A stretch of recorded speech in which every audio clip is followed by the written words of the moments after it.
ओम नमस्ते। आइए आज की चर्चा प्रारंभ करते हैं। स्वस्ति वाचन का 9वां मंत्र। ओम येभ्यो माता मधुमत् पिन्वती पया पीयूषं द्यौरदितिरद्रिव्रहा उक्थशुष्मान् विसवरान् स्वप्नसस्ताम् आदित्याम् अनुमदा स्वस्ति। येभ्यो माता मधुमत् पया पिन्वती, जिन आदित्य ब्रह्मचारियों के लिए पृथ्वी माता मधुर गुणयुक्त पदार्थ देती है। अदिति द्यो अद्रिब्रहा पीयूष, अखंडनीय द्युलोक मेघों द्वारा जल देता है।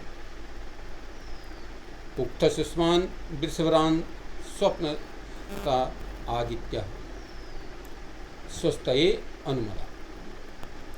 ऐसे बलशाली पोषक उत्तम शोभनकर्मी विद्वान हमें सुख दें। इस प्रकार के विद्वान हमारे बीच में हों, कहते हैं जिनके लिए जो आदित्य ब्रह्मचारी हैं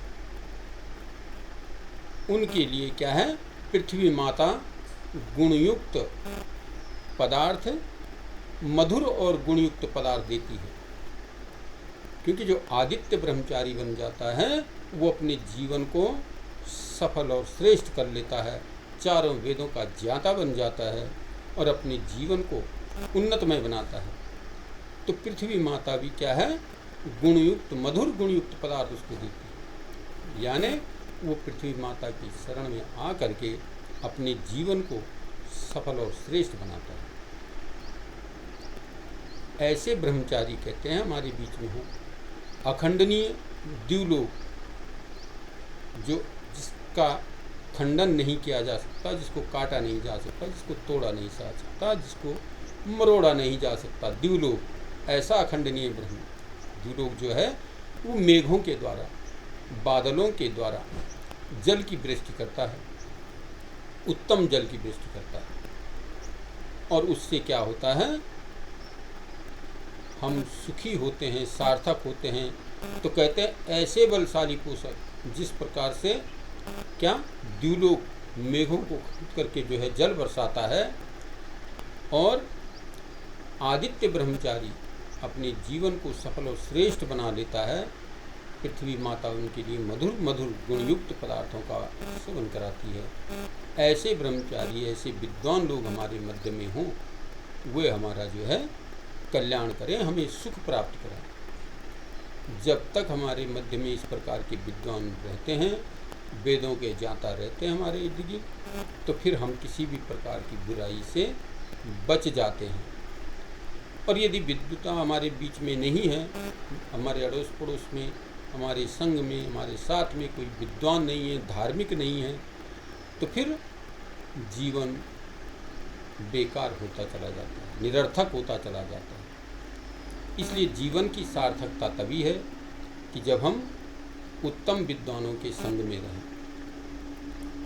तो हमारा जीवन जो है अच्छे लोगों की संगति में बीतना चाहिए, विद्वानों की संगति में बीतना चाहिए, ब्रह्मचारियों की संगति में बीतना चाहिए, जहाँ से हमें उत्तम और श्रेष्ठ ज्ञान प्राप्त हो सके। तो हम अपने जीवन को सफल और सार्थक बनाने के लिए इस मंत्र पर विचार करें, चिंतन करें।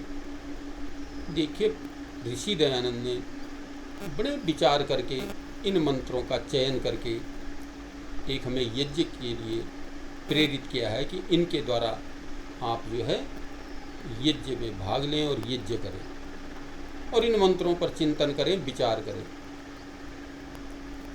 इन मंत्रों पर जब हम विचार करते हैं तो पाते हैं कि हम अपने जीवन को सफल और श्रेष्ठ बनाने के लिए उत्तम लोगों की संगति में ही बैठ करके अपने जीवन को सफल और सार्थक कर सकते हैं। तो हमारे बीच में आदित्य ब्रह्मचारी हो, रुद्र ब्रह्मचारी हो और वसु ब्रह्मचारी हो, इस प्रकार के विद्वान जब हमारे बीच में होते हैं, जगह जगह गुरुकुलों की स्थापना हो और हमारे इर्द गिर्द गुरुकुल रहें, तो फिर हम जो है उनसे प्रेरणा पा करके अपने जीवन को सफल और सार्थक कर सकते हैं।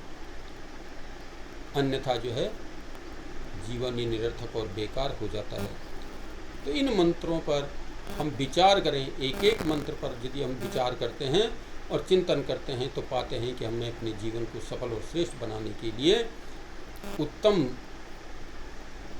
व्यक्तियों की संगति में ही बैठ करके हम अपने जीवन को सफल और सार्थक कर सकते हैं। तो आइए अपने वक्तव्य को आज यहीं पर विरमित करता हूँ। ओम शांति।